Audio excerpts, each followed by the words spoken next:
এই প্রচণ্ড গরমে কুমড়ো আলু আর কাঁচা আম দিয়ে তেলাপিয়া মাছের এই যে হালকা পাতলা ঝোলটা কিন্তু দারুণ হবে খেতে। আপনার মুখের স্বাদ সম্পূর্ণ পাল্টে দেবে। এতদিন আপনার যে খেতে ভালো লাগছিল না বা খিদে পাচ্ছিল না, সেই স্বাদটা কিন্তু সম্পূর্ণ পাল্টে দেবে আর আপনার খিদেটাও বাড়াবে। একবার আপনারা এইভাবে রান্না করে খেয়ে দেখবেন, দারুণ হবে খেতে।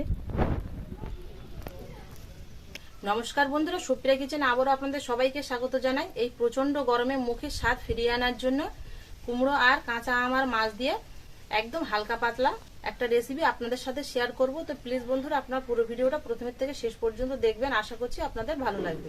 এই রান্নাটা করার জন্য আমি কি কি উপকরণ নিয়েছি আপনাদের দেখাবো। এখানে নিয়েছি আমি 4টে তেলাপিয়া মাছ, তবে আপনারা পোনা মাছও নিতে পারেন। পোনা মাছ দিয়ে কিন্তু এই রান্নাটাও ভালো লাগে। আর নিয়েছি মিষ্টি কুমড়ো, আলু এরকম বড় বড় সাইজ করে কেটে নিয়েছি, আর লঙ্কা কুচি, পেঁয়াজ কুচি আর কাঁচা আম এরকম লম্বা লম্বা করে কেটে নিয়েছি। গোটা জিরে, লবণ, হলুদ গুঁড়ো, জিরে আর মরিচ একসাথে ভেজে গুঁড়ো করে নিয়েছি। আর নিয়েছি সর্ষের তেল। প্রথমে আগে উনুনটা ধরিয়ে মাছগুলো ভেজে নেব। উনুন ধরে উঠেছে, কড়া বসিয়ে দেবো। মাছে লবণ হলুদ মাখিয়ে নেব। দিয়ে দেবো লবণ, হলুদ গুঁড়ো,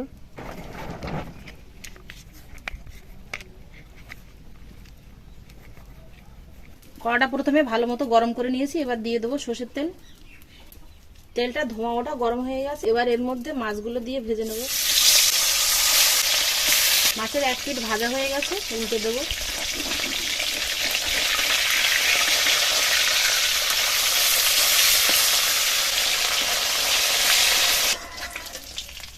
মাছগুলো এরকম লাল করে ভেজে নিয়েছি, এবার পাত্রে তুলে নেব। মাছ ভাজা তেলের মধ্যেই দিয়ে দেবো গোটা জিরে, আর দিয়ে দেবো পেঁয়াজ কুচি। পেঁয়াজটা হালকা এরকম একটু লাল করে ভেজে নিয়েছি, পুরোপুরি কিন্তু ভাজিনি। এবার এর মধ্যে কেটে রাখা সবজি কুমড়ো আর আলু দিয়ে দেবো। একেবারেই রান্নাটা করব।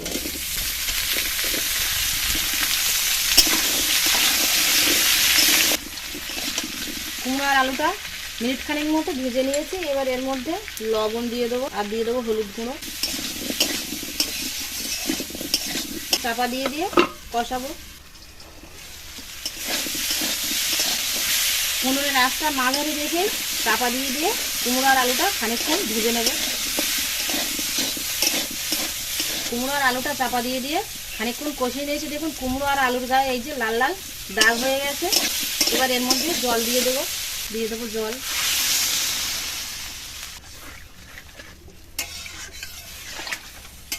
এবার দিয়ে দেবো লঙ্কা কুচি ওপর দিয়ে, চাপা দিয়ে দেবো সেদ্ধ হওয়ার জন্য।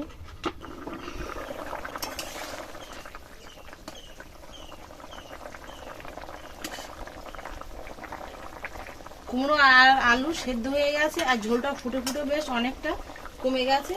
এবার এর মধ্যে কাঁচা আমগুলো দিয়ে দেবো।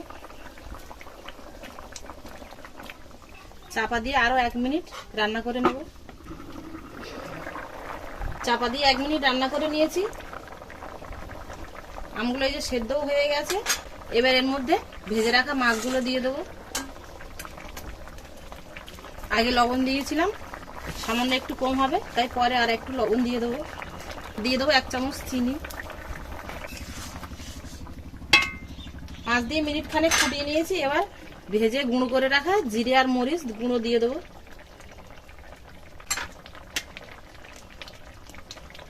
ভাজা মশলাটা দিয়ে 30 সেকেন্ড মতো ফুটিয়ে নিয়েছি।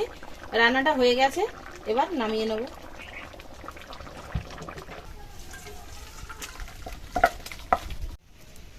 বাড়িতে থাকা সামান্য কিছু মশলা দিয়ে আর খুবই অল্প সময়ের মধ্যে এই রান্নাটা আপনারা করে নিতে পারবেন।